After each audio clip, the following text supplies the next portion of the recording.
Ninguém imagina como começa uma história grande, porque, quase sempre, ela começa pequena, quase invisível, num lugar onde ninguém está olhando, antes dos palcos, antes das multidões, antes das rádios repetirem o mesmo refrão, até grudar na cabeça do país inteiro. Existiam apenas dois irmãos no interior de Goiás, tentando descobrir se a vida tinha algum caminho além do que parecia inevitável. O interior naquela época era um mundo à parte. Um mundo onde as coisas eram simples, mas não eram fáceis. Onde o trabalho vinha cedo, onde a rotina era pesada e onde sonhar era uma palavra bonita, mas pouco prática. Leandro nasceu em Goianápolis, Goiás. Um menino de família grande, criado com o que dava, do jeito que dava. A vida de roça ensina cedo uma coisa: ninguém te entrega nada. Se você quer algo, tem que aprender a ir atrás. E ir atrás, muitas vezes, significa aguentar. A casa era cheia, o dinheiro era curto e as tarefas eram muitas. E quando a gente é criança assim, a infância não some, mas ela é dividida com responsabilidade. Foi nesse cenário que a música começou a entrar na vida deles. Não como um plano de carreira, não como estratégia, mas como escape. A música era o tipo de coisa que tornava o dia menos pesado. Era o som que dava algum sentido para o esforço. Era o momento em que o rosto cansado podia relaxar.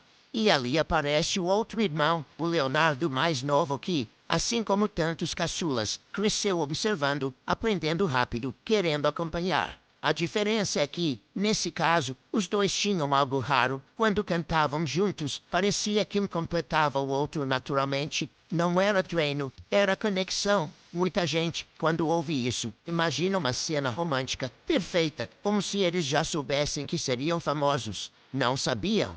Na verdade, era o contrário. A vida ensinava todos os dias que dar certo era improvável, que o máximo que se podia fazer era sobreviver, trabalhar, pagar as contas, seguir. Só que tem uma coisa que o Brasil conhece bem. Às vezes, o improvável é justamente o que nasce mais forte. Antes da dupla existir de verdade, existiram 1000 versões dela, em forma de tentativa. Cantoria em festa pequena, música em bar improvisado, uma apresentação aqui, outra ali. E sempre aquela sensação de que o mundo não estava esperando por eles. Em muitos momentos, não estava mesmo. Para você entender a pressão, pensa assim: uma dupla sertaneja do interior, sem estrutura, sem dinheiro, sem padrinho, tentando competir com quem já tinha estrada, já tinha produtor, já tinha gravadora. É como entrar num campeonato sem chuteira. E mesmo assim, eles entraram em Goiânia, onde as oportunidades eram maiores, eles fizeram de tudo.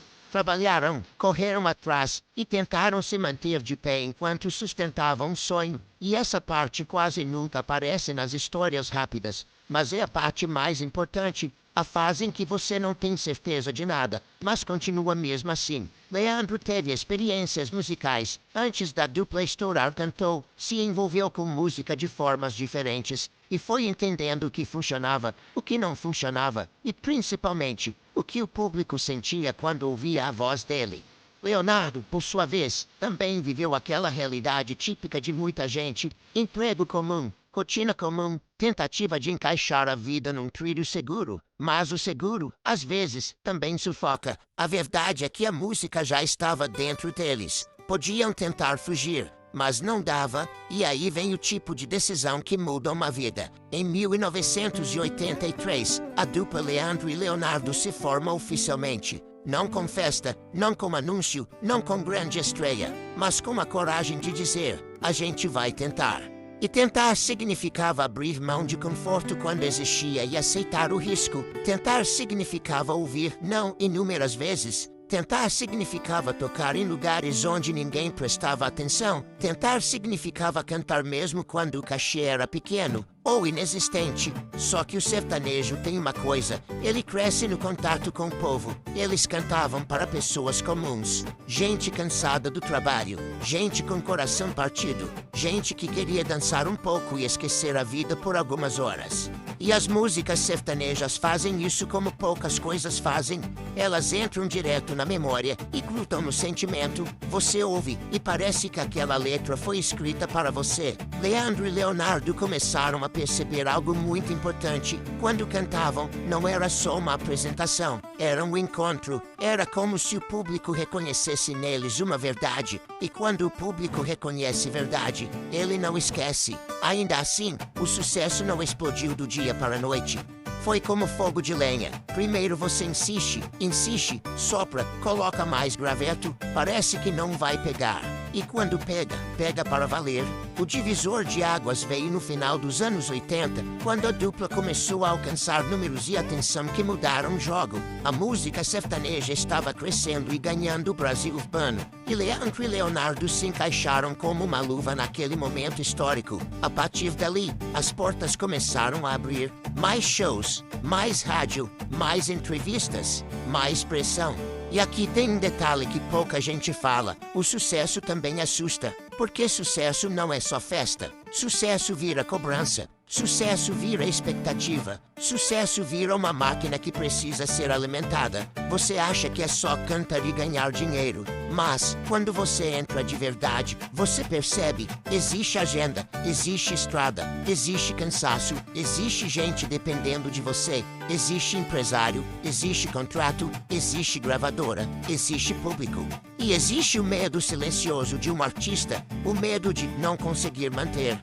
Mesmo assim, eles mantiveram, e não só mantiveram, eles aceleraram, e então chegou um ponto em que o Brasil inteiro já sabia quem eram eles. As músicas tocavam em todo canto, o nome da dupla era repetido com naturalidade nas conversas. As pessoas começavam a cantar trechos do refrão sem perceber. E quando uma dupla sertaneja consegue isso, já era.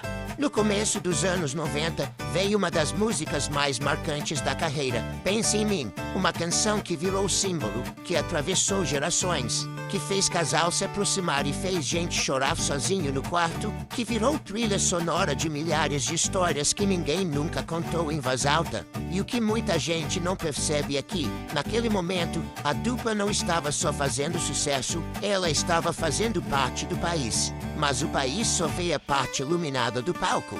O país não vê o bastidor, onde a respiração é pesada, onde o corpo pede descanso, onde o artista sorri com a garganta seca.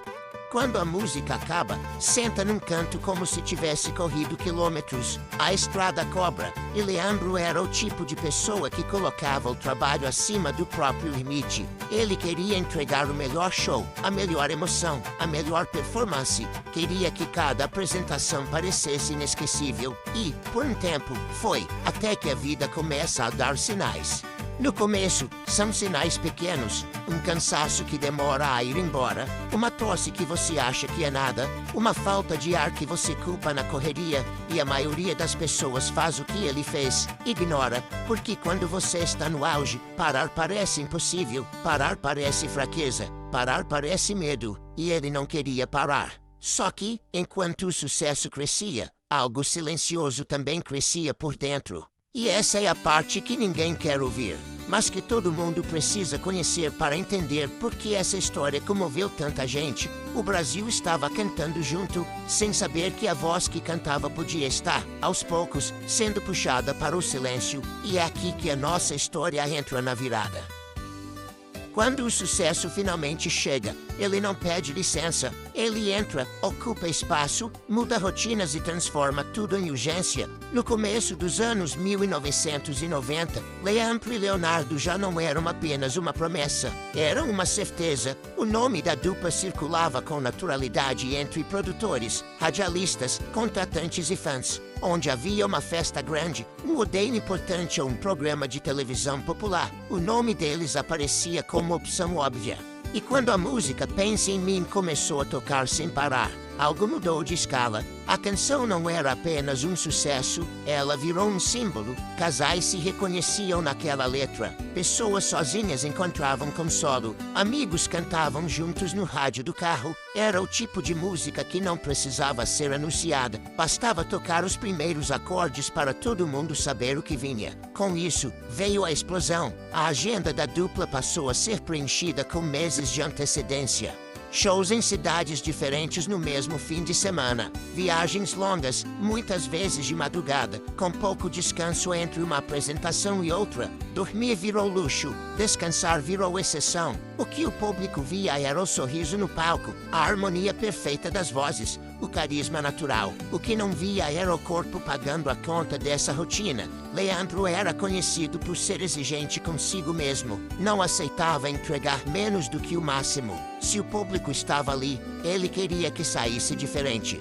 Tocada, marcada, essa postura ajudou a construir a imagem da dupla, mas também empurrou limites. Leonardo, mais observador, começou a perceber mudanças pequenas no início. Leandro ficava mais quieto em alguns momentos. O cansaço parecia mais profundo. A recuperação entre um show e outro demorava mais. Mas ninguém queria acreditar que algo sério estivesse acontecendo. Porque quando você está no auge, admitir fragilidade parece perigoso. A indústria não para. A agenda não para. O público não espera, e assim, mesmo quando o corpo começa a dar sinais, a mente insiste em seguir. Leandro tossia com mais frequência, sentia falta de ar depois das apresentações. Às vezes precisava sentar logo após sair do palco, algo impensável para quem sempre teve fôlego de sobra. Ainda assim, ele minimizava, dizia que era excesso de estrada, que era poeira, que era nervosismo, e quem estava ao redor preferia concordar.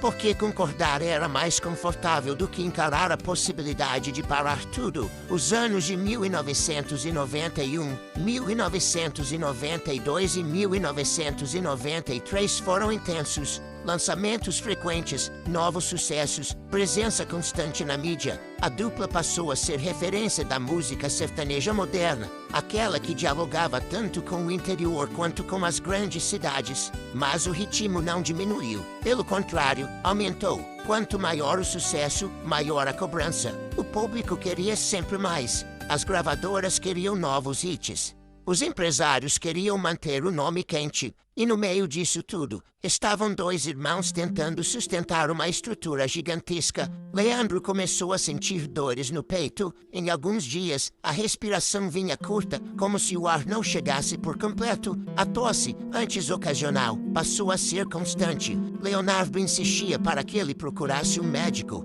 Leandro adiava. Sempre havia um show a cumprir, uma cidade a visitar, um compromisso a honrar. Até que chegou um momento em que o corpo não aceitou mais desculpas. Durante um período de folga raro, Leandro fez exames. O resultado não veio rápido. E quando veio, trouxe junto um silêncio pesado. O diagnóstico foi direto e cruel. Câncer raro no pulmão, agressivo, já avançado. Nada prepara alguém para ouvir isso. Não importa a fama. Não importa o dinheiro, não importa a força, a notícia atravessa qualquer armadura. Leandro ficou em choque. Leonardo sentiu como se alguém tivesse puxado o chão debaixo dos pés. A família tentou entender. O médico explicou, repetiu, detalhou. As chances não eram boas. E, naquele momento, uma decisão difícil precisou ser tomada. Contar ou não contar ao público. Leandro não queria que a doença definisse sua imagem. Não queria virar manchete por estar doente. Queria continuar sendo cantor. Queria continuar subindo ao palco enquanto tivesse forças. Então, por um tempo, o tratamento começou em silêncio. Consultas médicas escondidas na agenda, sessões de quimioterapia encaixadas entre viagens, medicamentos tomados longe dos holofotes. Leonardo acompanhava tudo. Ele tentava manter a normalidade no palco, mas fora dele, vivia um conflito constante. Precisava ser forte para o irmão, otimista para a equipe profissional diante de um mercado que não perdoa a fraqueza. Havia dias em que Leandro parecia melhorar, sorria mais, falava em futuro, em novos projetos, em voltar com tudo.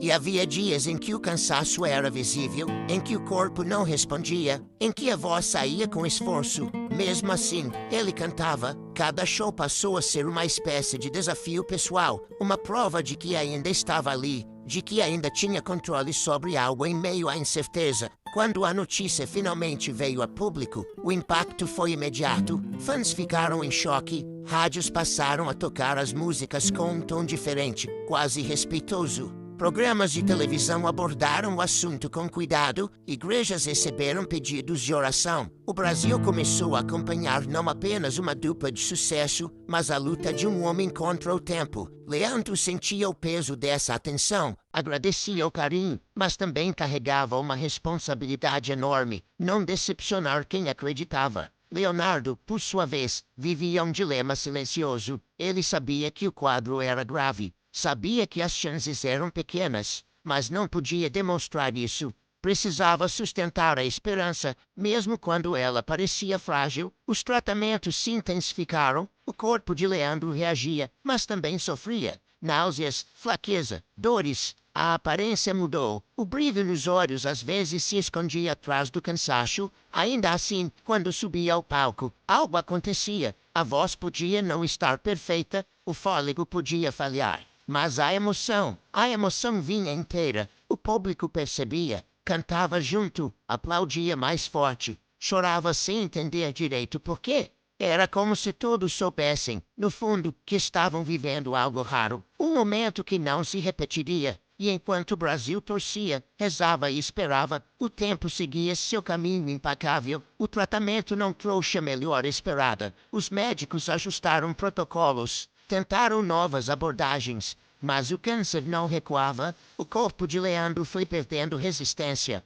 A estrada ficou mais pesada. As pausas ficaram mais longas. E então, pouco a pouco, a ideia de parar começou a surgir não como escolha, mas como necessidade. Leandro sabia, Leonardo sabia, a família sabia, mas ninguém queria dizer em voz alta, porque dizer em voz alta tornava tudo real demais. E é aqui que a história se aproxima do ponto mais difícil. Quando a doença deixou de ser segredo, o clima ao redor da dupla mudou. Não foi uma mudança brusca, barulhenta, foi uma mudança silenciosa, dessas que a gente sente antes mesmo de entender. Os bastidores ficaram mais calmos, as conversas ficaram mais baixas, os olhares mais longos. Leandro passou a dividir o tempo entre hospitais e casa. Exames se tornaram rotina. Datas passaram a ser marcadas não por shows, mas por consultas. O corpo, que antes obedecia à vontade, agora impunha limites. Mesmo assim, ele tentava manter algo que sempre foi essencial: a dignidade. Não queria ser visto como alguém que estava perdendo, queria ser visto como alguém que estava lutando. Leonardo assumiu um papel que nunca imaginou ter. Além de irmão e parceiro de palco, tornou-se guardião. Era ele quem filtrava notícias, quem conversava com empresários, quem tentava proteger Leandro do excesso de informação e da ansiedade que vinha junto com a exposição. Havia dias em que a esperança parecia possível, havia outros em que tudo ficava pesado demais. O tratamento era agressivo, a quimioterapia cobrava seu preço, náuseas, fraqueza extrema, dores persistentes. Em alguns momentos, Leandro mal conseguia levantar da cama. Mas quando falava de música, algo mudava. A música ainda era o lugar onde ele se sentia inteiro. Houve apresentações especiais, raras, cuidadosamente planejadas. Cada uma delas era tratada como se pudesse ser a última, mesmo que ninguém dissesse isso em voz alta. No palco, Leandro já não se movimentava como antes. O fôlego era curto, a voz, às vezes, falhava, mas a emoção vinha carregada de algo novo, urgência. O público sentia, as pessoas cantavam mais alto, como se quisessem emprestar voz a quem estava cansado. Aplaudiam por mais tempo, choravam sem vergonha. Em muitas cidades, fãs esperavam horas apenas para ver a dupla passar. Cartazes pediam força. Camisetas traziam mensagens de apoio. Crianças, adultos, idosos, todos unidos por uma sensação estranha de proximidade. Era como se Leandro tivesse se tornado alguém da família de cada um. As cartas começaram a chegar em volumes absurdos. Pessoas escreviam contando suas próprias histórias de luta, suas perdas, suas esperanças. Algumas prometiam acender velas. Outras diziam que rezariam todos os dias no mesmo horário. Igrejas se encheram de pedidos. Missas foram dedicadas. Cultos fizeram orações coletivas. Independente da fé, o sentimento era o mesmo. Ninguém queria aceitar aquele desfecho. Leonardo lia muitas dessas mensagens em silêncio. Às vezes mostrava algumas para o irmão. Leandro sorria, agradecia, mas por dentro já começava a entender algo que o público ainda resistia a aceitar. O tempo estava ficando curto. Os médicos foram honestos. As opções estavam se esgotando. O tratamento já não respondia como antes. O câncer avançava, ignorando esforços e esperanças. A família se reuniu mais vezes. Conversas difíceis começaram a surgir. Assuntos que sempre foram evitados agora precisavam ser encarados. Leandro, mesmo debilitado, manteve uma postura impressionante. Não demonstrava revolta. Não se entregava ao desespero. Falava pouco, mas quando falava, era com clareza. Ele se preocupava com o irmão. Perguntava se Leonardo estava bem. Perguntava se ele conseguiria seguir. Perguntava se o público iria entender. Leonardo respondia como podia, às vezes com palavras, às vezes apenas segurando a mão do irmão por tempo demais. Houve uma fase em que Leandro precisou se afastar completamente dos palcos. O corpo já não sustentava, a prioridade passou a ser o tratamento e o conforto. Nesse período, a ausência foi sentida como um vazio coletivo. As rádios tocavam as músicas com um tom quase cerimonial. Programas de televisão falavam da luta com cuidado. As pessoas comentavam nas ruas, nos bares, nas filas de banco. Você viu como ele está? Será que melhora? Deus queira que dê tempo, mas o tempo não pediu opinião. Leandro foi internado. Os dias passaram a ser medidos em pequenas melhoras e grandes incertezas. Leonardo permanecia por perto, mesmo quando não havia o que fazer além de esperar. Esperar cansa mais do que agir. O corpo de Leandro estava fraco, mas a presença dele ainda era forte. Mesmo em silêncio, mesmo deitado, havia ali uma serenidade estranha, como se ele tivesse feito as pazes com algo que os outros ainda não tinham aceitado. Nos últimos dias, a movimentação ao redor foi intensa. Familiares próximos, amigos, pessoas que fizeram parte da trajetória. Cada visita tinha um peso enorme, como se todos soubessem que estavam se despedindo. Mesmo sem dizer isso, Leonardo tentou ser forte até o fim, mas há momentos em que a força não basta. Na madrugada de 23 de junho de 1998, o Brasil perdeu Leandro. A notícia se espalhou rápido, como um choque elétrico. Rádios interromperam a programação. Programas de transmissão vertical mudaram o roteiro às pressas. Pessoas acordaram com a sensação de que algo importante havia acabado de acontecer. Aos 36 anos, uma das vozes mais marcantes da música sertaneja se calava e, com ela, silenciava também uma parte da história de muita gente. Leonardo recebeu a notícia cercado de pessoas, mas completamente sozinho por dentro. Não havia preparação possível, não havia frase certa, não havia consolo imediato. A perda foi seca, direta, definitiva. O velório reuniu uma multidão, pessoas comuns, artistas, fãs de todas as idades, gente que nunca tinha visto Leandro de perto, mas que sentia que precisava estar ali. Era um luto coletivo. As músicas tocaram baixo, as conversas foram poucas, as lágrimas, muitas. O Brasil chorou como quem perde alguém próximo, porque, de certa forma, perdeu mesmo. E naquele momento, uma pergunta começou a surgir, silenciosa, na cabeça de todo mundo. E agora, essa pergunta não era só sobre a carreira, era sobre o vazio, sobre o futuro, sobre como seguir quando metade da história fica para trás. Depois da morte de Leandro, veio um silêncio que ninguém sabia como preencher. Não era apenas a ausência de uma voz, era a ausência de uma presença. Os dias seguintes pareceram estranhos. A agenda foi cancelada, os compromissos desapareceram, as ligações diminuíram. O barulho constante da estrada deu lugar a um vazio que fazia eco. Para Leandro e Leonardo, a música sempre foi união. Dois irmãos, duas vozes, um caminho compartilhado.